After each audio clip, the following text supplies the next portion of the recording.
Today we're opening the episode on a different note than usual. Something that has always been at the forefront of my mind since starting this podcast has been ethics in true crime. So I heard another podcast episode on this topic, and they spoke about the responsibility of a host, specifically in this podcasting space. What I didn't expect to happen, though, is to be personally demeaned on social media earlier this week by a very well-known podcast host that I have held in the highest regard for years. So stick with us, and at the end of the episode, I will have a statement regarding my thoughts on this, and yes, I will be naming names. But for those who are just here for Forensic Files recaps, we're going to get right into it. Ready? Let's do it.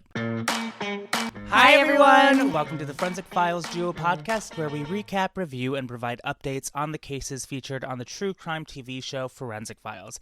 I'm Drew, and I knew nothing about true crime until we started this podcast. And I'm Danielle, and true crime raised me. If you're listening to us for the very first time and want to hear more about our friendship and how we became the forensics duo many moons ago, head over to episode 1 for the whole backstory. Now for our regular disclaimer, we understand that we will be discussing a lot of sensitive topics, so although we may laugh at times, please remember that we are laughing at ourselves and ourselves only. We are not making light of what the victims and their families have gone through and may continue to be going through. And in an effort to use the public's overall interest in the show Forensic Files and leverage the power of digital media, once the episode coverage is over, we will highlight a missing persons case.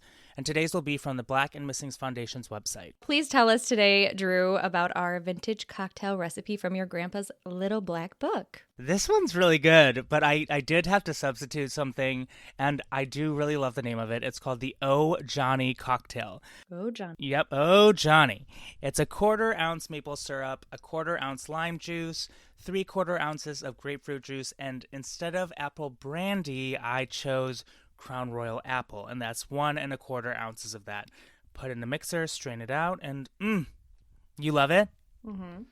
It's so... You know me, my big cocktail days. I know nothing about cocktails or alcohol or anything. But I mean, maple syrup, it is giving fall a little bit. So it is, I mean, yeah. And I'll take a fall vibe any day. Me too. Well, this case takes place in the fall, so it's perfect. Perfect. Today's episode is listed on Wikipedia as Season 1, Episode 6, The Southside Strangler. It first aired on October 31st, 1996. And Drew, what is the significance of Halloween for us? Our podcast anniversary. That's right. Well, this case takes place in Richmond, Virginia and Arlington, Virginia. I love Arlington. I've never been to Richmond, though. And the two places seemed to be very different back in the 80s. So from Reddit, RVA Blues says in the 80s and 90s, Richmond was dirty and cheap. Holds back nothing. So he said there's loads more interesting architecture, but all of it run down, like block after block of empty rundown housing that wasn't worth the upkeep. So many folks had flocked to the suburbs. Oddly, though, there were far more homeless people. Years of Reaganomics, the gutting of mental health facility budgets, and zero government support for marginalized people will do that, I guess. Often there were unhoused folks standing around a literal burning rusty oil drum. The scene is set. The episode kicks off with, yet again, another black and white reenactment. Yes, but this reenactment is literally my worst nightmare and how I've always pictured someone breaking into my house. They have the perp wearing a ski mask, 10 out of 10 straight out of my nightmares, and he's creeping down, breaking into the basement window. The monsters are always coming from the basement. Always. Peter tells us that the crime committed that night launched a new era with crime investigations. Well, I sure hope so, as this literally looks ancient, all of this reenactments and everything. It might have been just another statistic, but the crime committed that night launched a new era in police investigations. We first meet Reggie Tucker, who we are told is 44-year-old Susan Tucker's husband. And I'm assuming Susan is the victim in this episode because they actually haven't told us anything yet. But he is describing how he knew his wife. And he is also kind of giving main character energy. The man looks like he stepped right off of a 90s soap opera set. And an Irish/Welsh accent, too. We're in Virginia, and I was definitely not expecting that. You described him perfectly. His voice is so soft, though, and you can hear how wounded he is when he's talking about this. He is clearly very much a victim here as well. And with his gentle voice, he tells us that everything about Susan was gentle. She was apparently also soft-spoken, so I can only assume this couple had like the most zen arguments with voices like Mm-hmm. theirs. Like their version of an argument is like my version of ASMR. But we learned that Susan was a publications editor who worked for the United States Forestry Service. Unfortunately, she was spending the Thanksgiving holiday alone since her husband Reggie was out of the country in Wales on a business trip. Wales, well, I mean, Keenan is definitely from I Wales. didn't know that. Yeah, he is from Wales. That's cool. I was just there in December. That's crazy. I have no idea where you're at in the world half the time anymore. Well, I'm in London. But not next week. No, on Monday I'm in Germany. See? Okay, so anyways, this sweet woman's murder took place, here we go again with the dates, on Blake's birthday, my husband's birthday. God. Again, this is the second episode of People Being Crazy on November 21st. Y'all, we need to be careful in October and November. So then Reggie says this, and my heart shatters. Neither of us could put the phone down. We kept saying, I love you. And we said this over and over again. I don't know how many times. But after that last phone call, his calls went unanswered, and neighbors reported that they noticed her bedroom window was wide open, which was strange because they were experiencing cold November weather, so they ended up calling the police. And cue the infamous Forensic Files black and white reenactments again. We see police approach the front door and notice it is completely ajar. Inside, there's a purse lying on the foyer floor, and all of the items from the purse are scattered around. As we're watching the police go through the house with a body cam type POV, if cops had body cams back then, we're also hearing the phone ring and Reggie say, I arranged a call on the Monday. Couldn't get an answer. Just rang. Tucker. I rang again. I rang again. I don't know how many times I rang. So let's remember that this is 1987 and we're talking about international calls. Most people would need to dial through an operator to connect to an overseas number, and the cost per minute would be significantly higher than the domestic calls, especially for that long distance connection. So my grandma, she worked as a supervisor of a phone company from what seems like the invention of phones to the time of like the modern landline. And when my grandpa was actually in World War II, he worked the phone lines in Okinawa, the Pacific Theater. Oh my Yeah, God. so I'm just like now realizing with this episode how much knowledge about the history of the telephone lives just like rent free in my mind. It also makes me feel ancient to remember that we were born like 2 years after this. We were. Mm-hmm. But anyways, Botox. we now, yeah, if you can relate to this, you need some Botox. Yeah. But now we take a sharp, horrific turn with the reenactments. Peter says Susan Tucker's badly decomposed body was lying face down on the bed, and they don't spare our imagination any detail. They show every detail of the scene in this reenactment. Again, not helpful, and also just so disrespectful to the victim and her loved ones.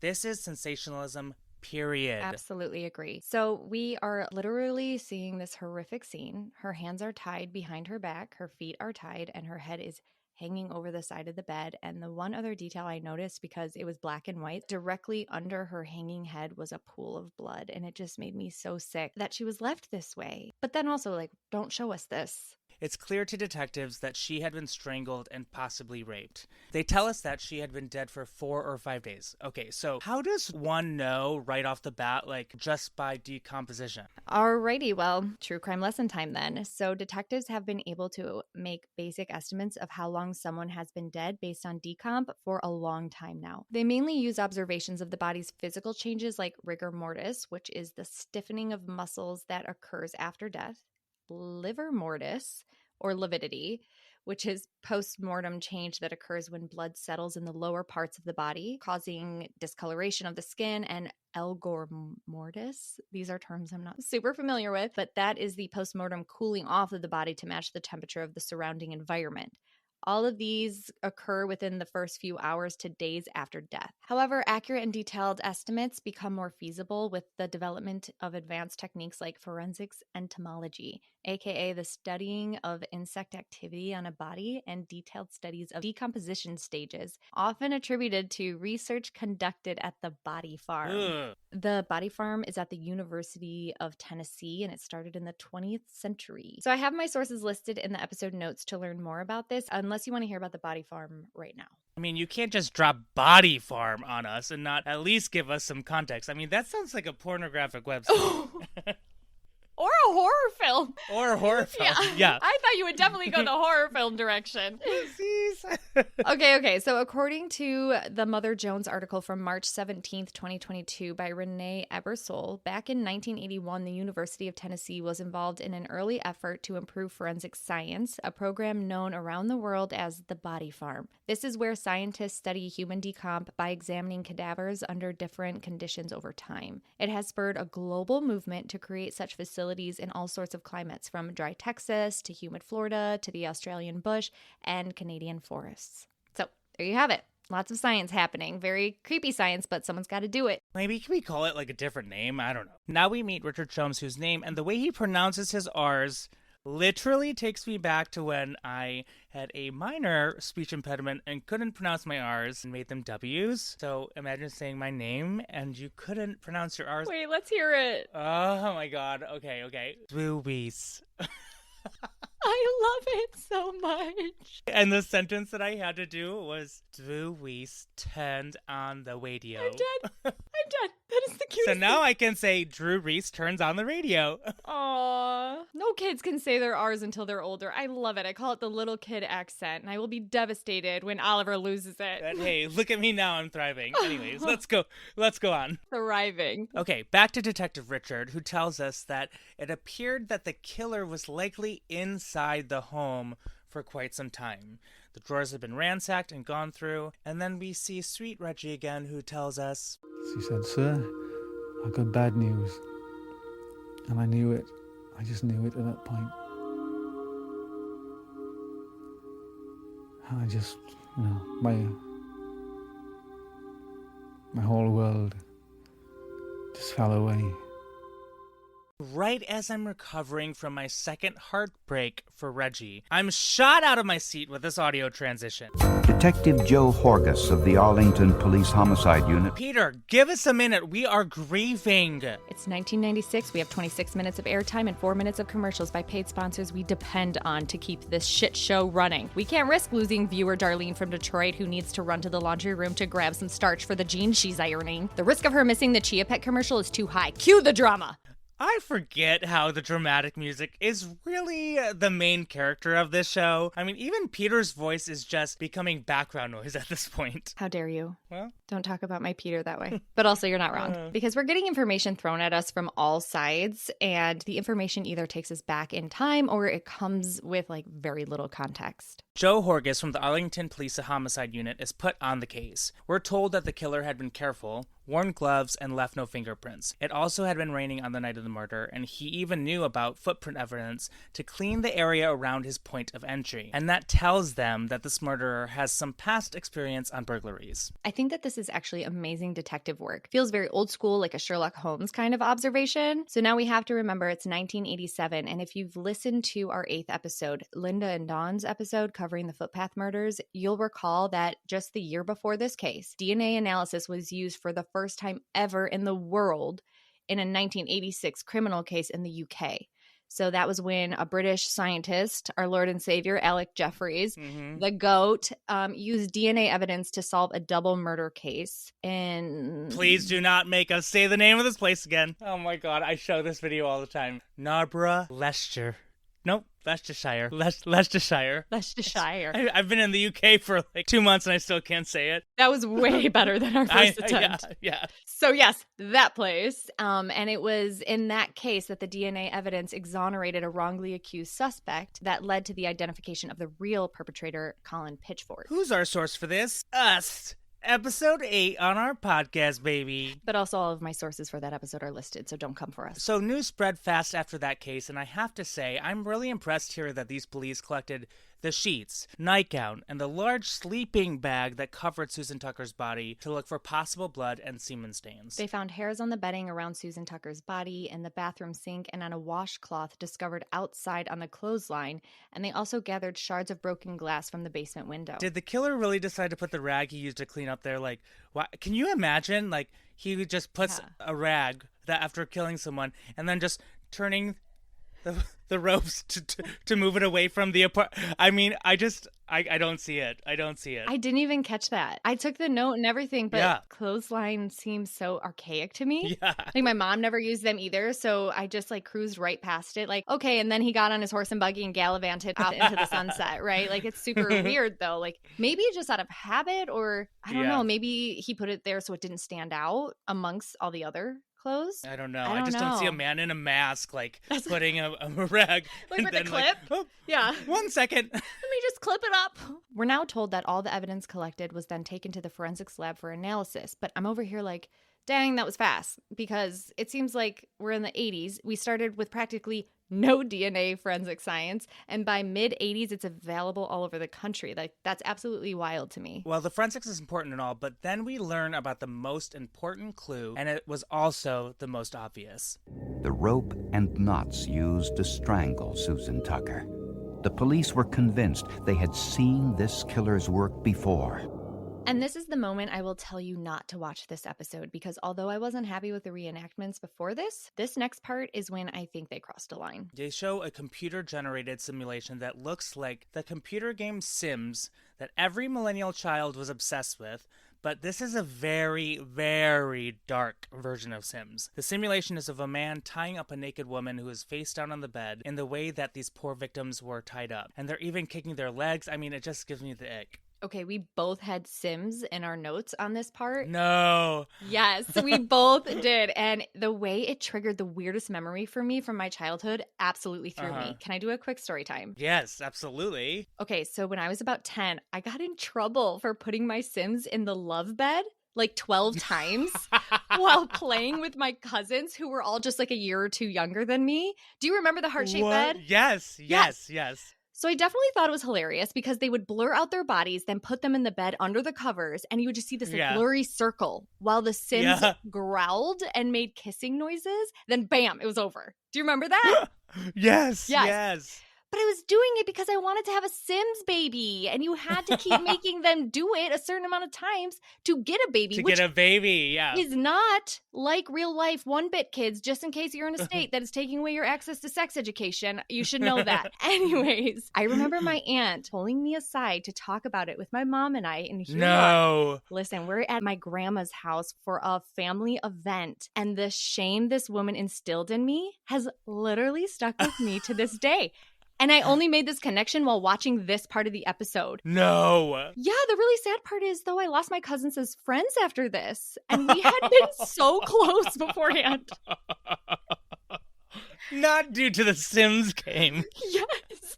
We went to the same school, and we were even cheerleaders on the same teams, and we had barely ever spoke after this. Mind you, like, we're talking like 12 girls on a team, nothing big at all. And that team was my life. Yeah. Anyways, my relationship with my two cousins who I loved so much was completely severed after that. So eventually my aunt and my dad like got into their own shit, and her family just stopped coming around altogether, which just sucks, but whatever. Like, these things happen. The reason I trauma dumped all of this was to say, seeing the Sims type characters doing what they're doing here in this episode, it just brought all those memories back. And now I want to like call up Aunt Kathy and be like, I am redeemed.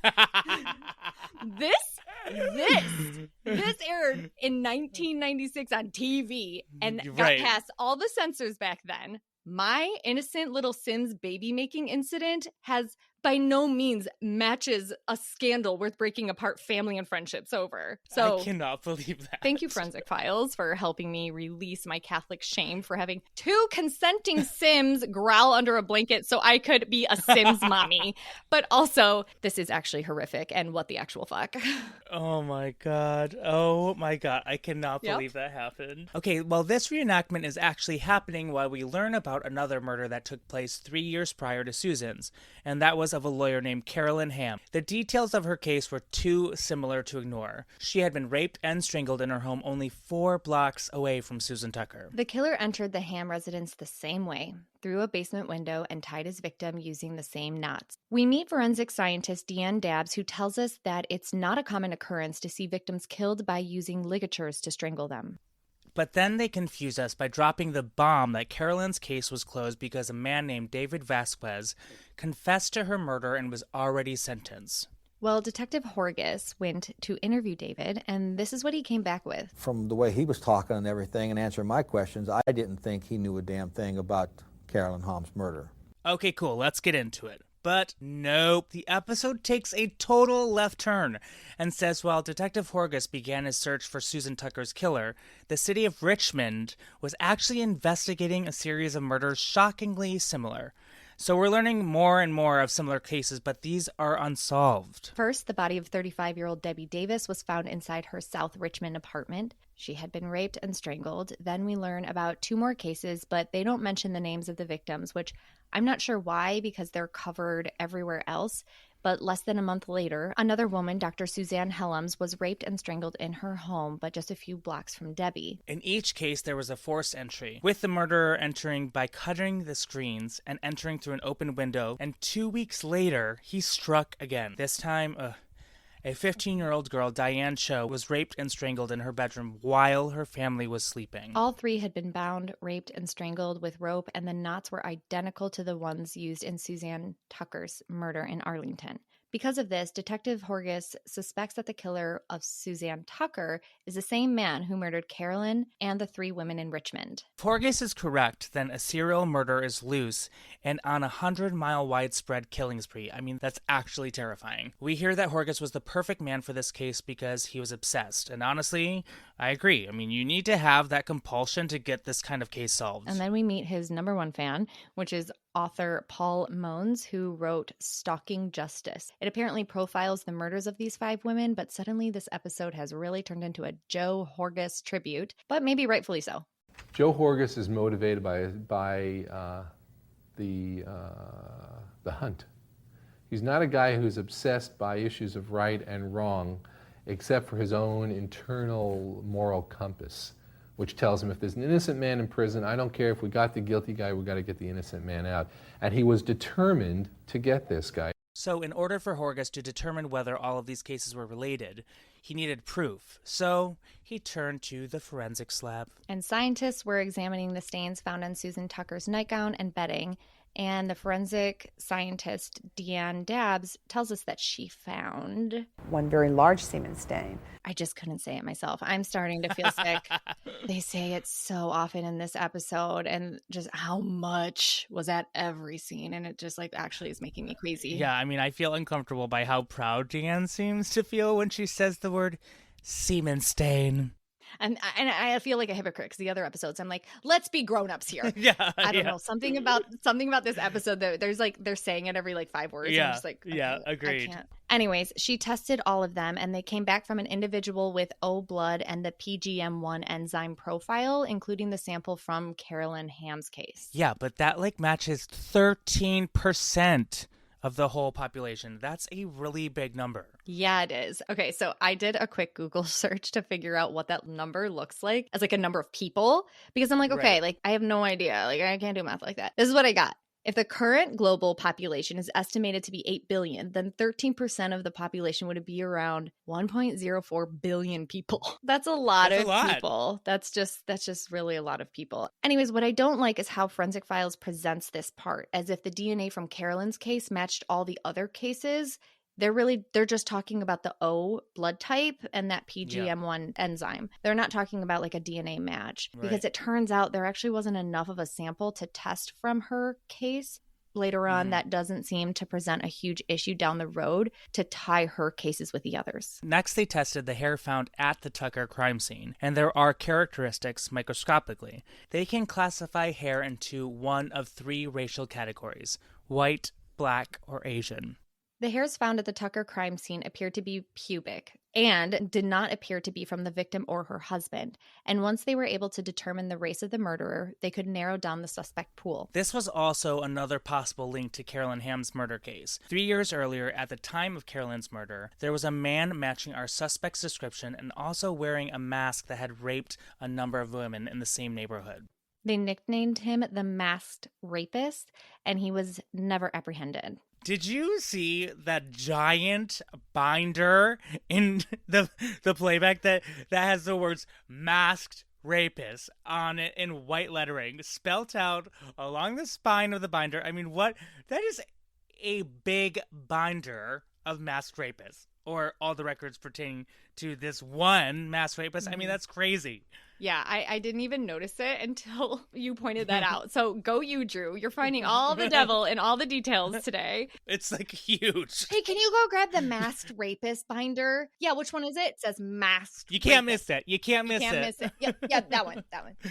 Now Horgus tells us that the same day that Carolyn Hamm's body was found, another lady was burglarized in her house by a masked man with a knife. Then he stumbles on what happens next, like this isn't literally his life's work. And actually, he did some sexual activity with her. And you know how I like to be clear on this, but it's important to correct this and say there was no sexual activity. Anything and everything that happened is assault. It is rape. Okay, moving on. So, Yep. Peter tells us that the Richmond police and the Arlington police sought help from the FBI's Behavioral Science Unit in Quantico, Virginia. The place I also thought I was going to work until I realized I'm way too much of an empath and anxiety girly to ever be able to handle anything like this, like ever. But again, somebody's got to do it. So this is the unit that has interviewed hundreds of serial killers to learn what similarities exist in their psychological makeup, and they're able to predict a number of important things about the killer. We believe that by looking at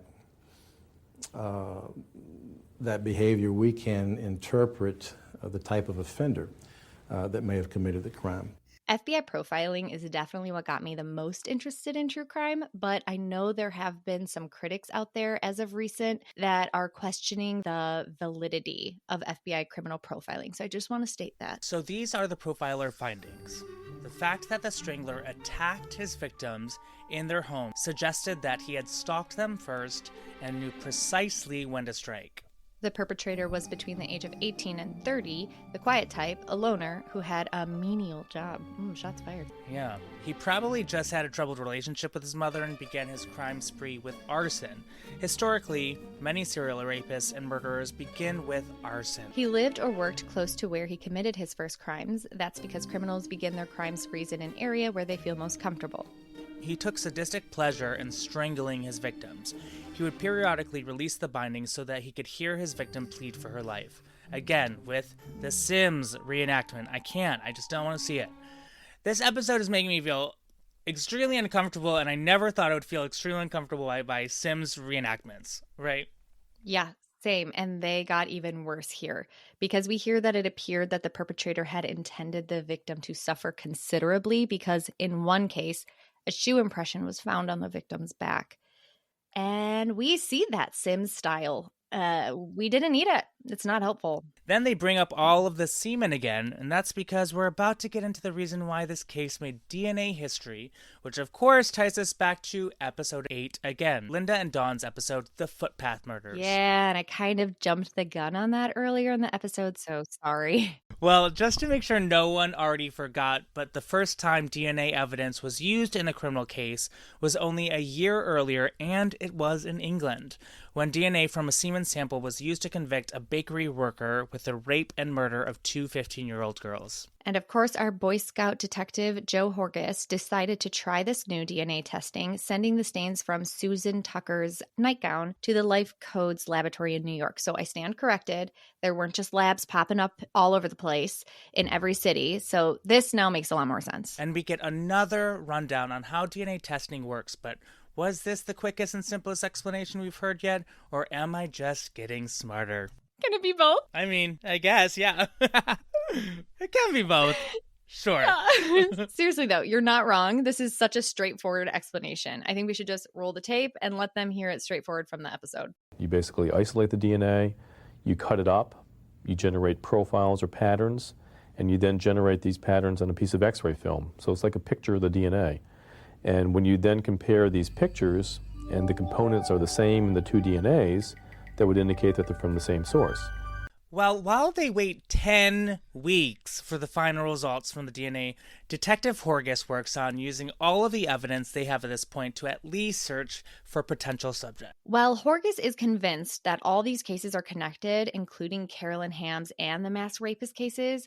Horgus takes a drive out to an area called Green Valley. This is where the Masked Rapist committed his first assaults. And remember, the FBI told Horgus that rapists usually commit their first crime close to home. So while hearing all of this, we are seeing real crime scene photos, real ones. These are not the reenactment. Like, they could have just shot back, like thrown that in there. It was jarring. Like, this is our 12th episode, and I feel like almost half of these episodes we are covering are no longer streamed episodes of Forensic Files for reasons we don't know for sure, but we have speculated that like it might have to do with the case involving a minor, or the person who was convicted of the crime at the time of the episode airing might have been acquitted or on appeal or something like that. But they're still all on YouTube. Mm-hmm. But after I saw these photos, I finally had to check the streaming sites to see if this episode was pulled out of rotation too. But nope.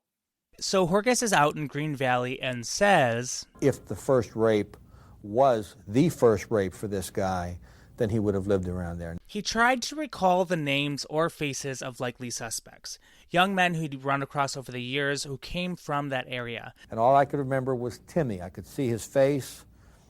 I remembered the approximate time period and everything that I remembered him from, but I couldn't remember his last name. They're running all of these names through the computer, and suddenly Timothy Spencer, came up, and it all came back to him. And turns out Timothy Spencer was arrested on January 29th, 1984, 4 days after Carolyn Hamm's body was found. As they started looking deeper, Spencer's history unfolded.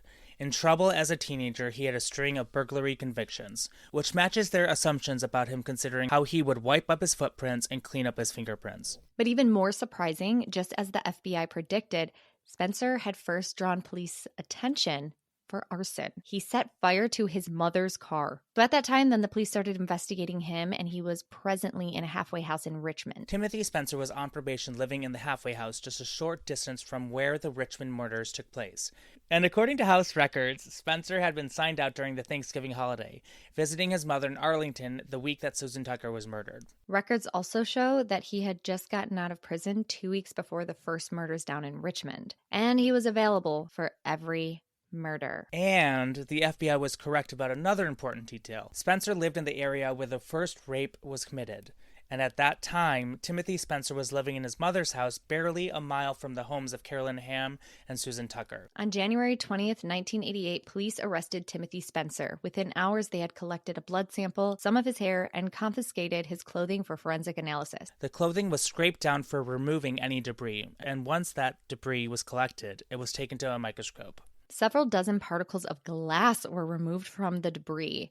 Crazy. That was removed from his clothing, which is wild because that means the particles of glass would still be in his clothes months later. These particles were examined forensically to see if they matched glass from any of the victims' homes. One technique they used here is called glass refraction analysis. And now we will do our damnedest to explain this. Step 1.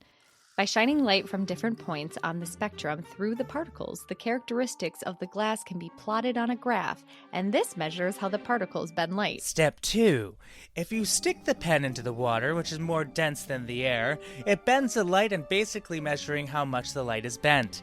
And they call the results a refractive index. And step 3. They compared the glass fragments found on Spencer's clothing to the glass particles taken from the broken window at Susan Tucker's home. They were able to say that the glass that was removed from Spencer's clothing either came from that particular pane or that particular source of glass at Susan's home, or another source of glass that had the same optical characteristics. And that's what we call circumstantial evidence.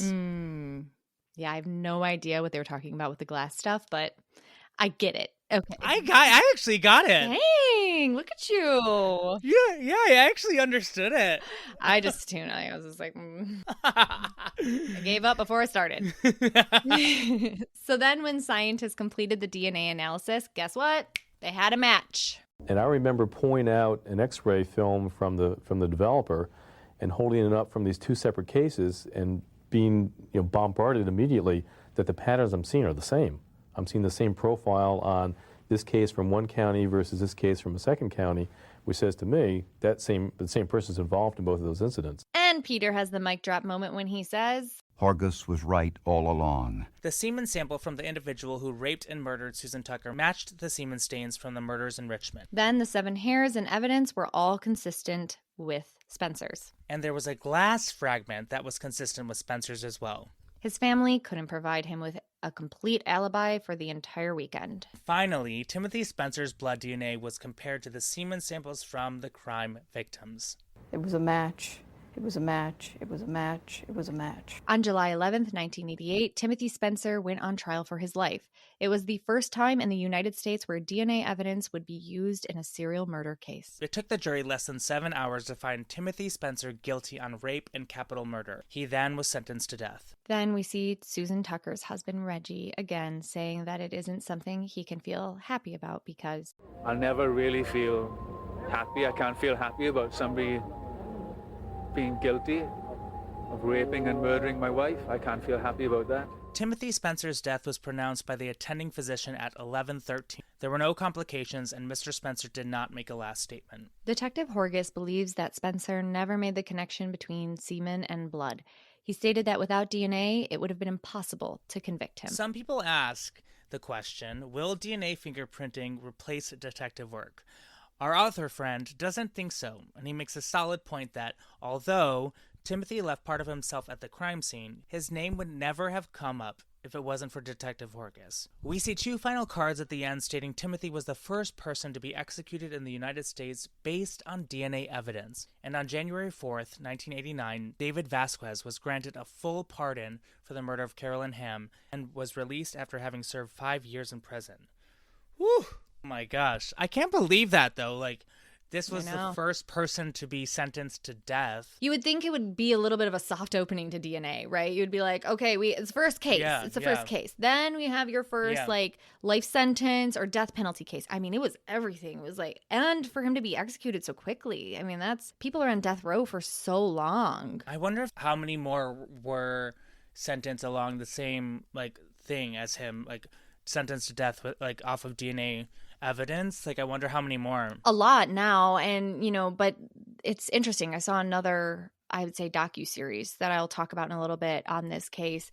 And at the end, one of the prosecutors was asked how he felt about it, and he said his opinions on the death penalty are very complicated. He goes, because you're still taking a human life. It's just the law doing it, and every state has different laws on that, and it is a very, very complicated topic. It's very debated and everything. And so not every state has the death penalty. And a lot of death penalty cases have been, I can't think of the word, but they've resentenced it as a life sentence.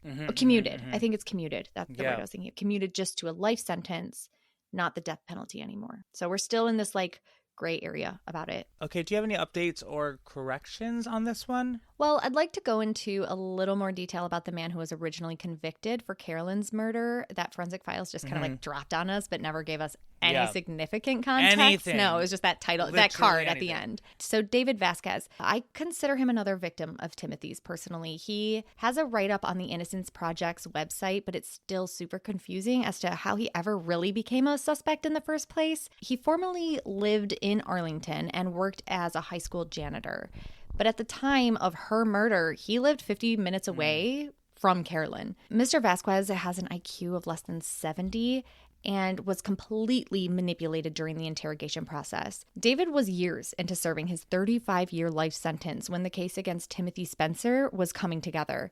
The circumstantial evidence strongly suggested that Mr. Spencer was also responsible for Miss Hamm's murder. Regardless, there was just not enough DNA evidence for them to test, but because of all of that significant evidence tying Timothy Spencer to the case. So on January 4th, 1989, Virginia Governor Gerald L. Ballas granted him a pardon. Mr. Vasquez was freed that same day. The exoneration is considered the first in U.S. history to be caused by DNA testing. So it was a lot of firsts for this case. And in 1990, the Virginia General Assembly approved legislation awarding Mr. Vasquez $117,000. Wow. Yeah. I kind of wish it was more, but Yeah, me too. Because that just is so traumatizing. Yeah. So other than that, the only other tidbit of info to add is this one super creepy detail I heard on the docuseries Born to Kill that I was just referencing. Yeah. I watched it on Prime. It covered this case, and they said that during the trial, Timothy was completely checked out and emotionless until the crime scene photos were presented to the jury. He would lean over to look at them. Ugh. And that just sent chills, so gross. There are a few podcasts and documentaries about this case, but from what I did find, he had all the red flags growing up to leading to becoming a violent offender, which is just really devastating. I don't know the answer to that. Yeah.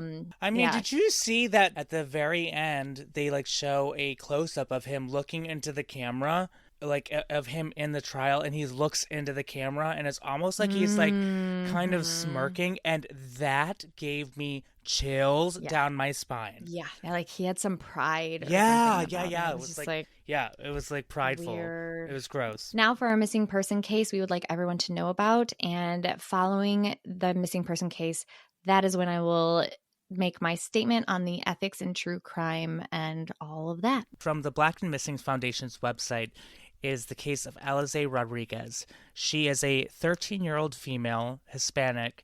Her complexion is medium. Her height is 5'2". She weighs about 135 pounds. Her hair color is black, which is long, and her eye color is brown. Alize was last seen on the 1300 block of 70th Avenue in Oakland, California. She is described as a nice and young, youthful girl. If anyone has any information, they are asked to please contact the Oakland Police Department at 510-238-3641 or text capital letters BAMFI at 1-877-97-BAMFI. Or you can visit the BAMFI.org website. Okay, so here's the statement I promised at the beginning. In the world of true crime podcasting, I recognize the immense responsibility that comes with telling real stories about real people. And I think, Drew, you would say the same. Yeah.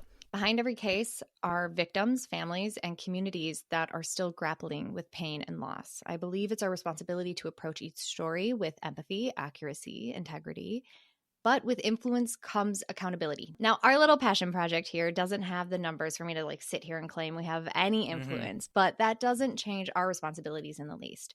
We have seen that the way podcasters present cases can shape the perception, impact ongoing investigations, and affect the lives of those involved.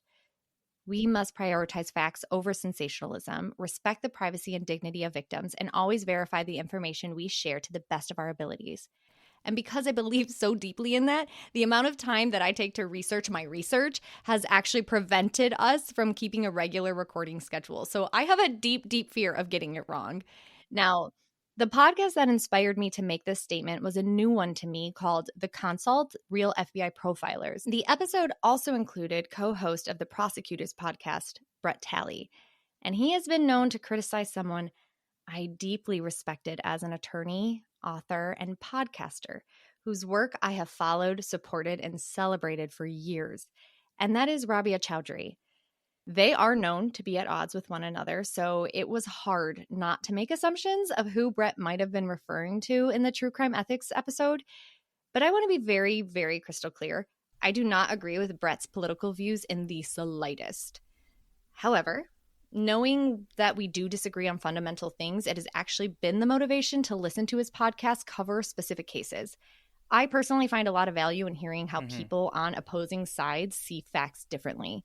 That shouldn't be surprising, though, considering like my whole interest in this genre has to do with like my desire to understand humans. And at this current moment, I'm desperately trying to understand about 77 million humans and why they voted the way they did. But I do think that, I do think, though, that the more that we can understand how others think, the better we can like recognize how they'll try to influence us or harm us. And doesn't that align with like why we're also interested in understanding like what makes a murderer? Yeah. So on their episode, they never name names. And I had no intention of naming names either. But that all changed when Rabia personally demeaned me on a post of hers. For context, we're recording this episode on March 1st, 2025, and the political climate in the U.S. is like giving chilly 1930s Germany with a side of 1773 Boston Tea Party. Oh my God, nailed that on the head. Yeah. Over time, my opinion has shifted on Rabia, but this is something I've only shared privately until now. So I commented on an Instagram reel Rabia shared where the creator in the reel was calling out the reasons we're due for a revolution. I loved it. I shared it to my stories, even before I realized it was Rabia's account that I was watching this on. And I loved the style of the content creator so much that I wanted to follow the creator. But I saw that her post was remixed with an account I refer to as repost accounts. It's just an Instagram account that reposts viral videos other people have made to grow their own page. Side note, working for over a decade in social media marketing, I've learned that a lot of the time these accounts use viral videos someone else made, like this one, to grow a following. Then the account will be sold. And that's how you buy followers nowadays. You purchase an account like this that has all these followers, then you switch it up to the buyer's content, and bing, bang, boom, social media influencer with 100K followers is born. Or corporate media companies own these accounts, and if they do pay the original content creator for the usage rights to the video, it's pennies on the dollar that the creator gets. And the creator then loses all control of where their content will be shared. And having been a commercial agent, and you'll know this too, and commercial actor, we know the fair rate and what that will look like. We know the value of content. Right. So ironically, I was recently approached by multiple companies to buy the usage rights of a viral video that I own. And I declined because it's a video of my daughter. So I will not give them those rights. Right. But it was eye-opening to read their contracts and learn that the current going rate that these companies are buying this content for is nothing. There's no question about it. Yeah. Really? These practices are unethical and predatory. But it's an area with almost no oversight or regulation, so it will continue to happen until someone who has the power to change it. Okay, I apologize if this is boring for people, but, you know, if a few more people are savvy to this scam, then I've done something good. Okay, I've dragged this out long enough. Back to the main story. So because I wanted to follow this creator, I had no luck finding them through the account that Rabia reposted from. I scrolled the comments looking to see if anyone had tagged the original content creator, didn't see it. So I posted a comment and said, "Who is this creator? We need to source the actual creator so we can help their follow count and not the pages that just pull it from them for their own benefit." Rabia responded with, "The account it is remixed with is literally written out in the caption on the video. Are you okay? Do you understand how Instagram works?" Well, you know your girl has got the receipts. And no, it is not in the caption. So naturally offended and honestly hurt, but not willing to be bullied, I responded, "Rabia, for real? I've been a supporter for years, girl. Not to mention a social media marketing director and business owner for a decade now. Do you know how it works? You remix with an account that reposted it from another account that reposted it and so on without getting to the OG creator. Honey, check your ego." Work. Then I realized I hit reply too soon and wanted to clarify one thing. So I sent another reply. And I just put, "Considering your caption," which I will get to, "considering your caption, I thought we were on the same side and that you would want to link the original content creator as well. See, from being a professional in this field, I understand that big corporate media companies buy the rights to viral videos like this for pennies, and the original content creator loses the control of where it gets shared and ultimately loses any long-term benefits from their content. Demeaning your own supporters for bringing attention to this is quite hypocritical." Because, ironically, Rabia's caption that she claimed credited the creator only states this, quote, "Corporate greed has ruined us." So her response was just dismissive and demeaning. But what's most disappointing is that I wasn't surprised. About a week earlier, I had talked with a friend about like my disappointment in Rabia's behavior with those that disagree with her. And I've seen her attack her own listeners in her Facebook groups. I've seen her share her opinion on certain cases where the evidence is very complicated. And when someone doesn't blindly agree with her, she uses her profession to diminish them. And when I say diminish, I mean she has responded to her own fans like they have no brain cells at all. I bring this up because this is a pattern I've noticed with some influential podcasters. When we started this podcast, it was during the True Crime Obsessed Fest drama, and Patrick Hines was having a very ungraceful fall from grace. Guys, these are podcasters I've given my money to, traveled to attend their events, let them influence my thinking. In my opinion, Rabia specifically brought a level of legitimacy to anything she spoke on, and she really had an influence on me. So this isn't about like canceling anyone. I don't even have like that kind of influence. And it's not about that. It's about accountability, a reminder to hold everyone accountable. And I mean everyone, ourselves most of all. Have self-awareness regarding who we are influencing and who is influencing us. We're all human. We all mess up. But the difference lies in how we respond. I am literally teaching my 6-year-old this lesson. And I am trying my damnedest to live this practice every day, to lead by example. Right. And I've made a commitment to always at least try to meet someone halfway if they're willing to do the same. Because at the end of the day, none of us have all the answers. No amount of money, fame, or influence changes that. So let's keep each other in check and remember kindness and accountability go hand in hand. Period. Whew. Okay, our next episode is season 14 episode.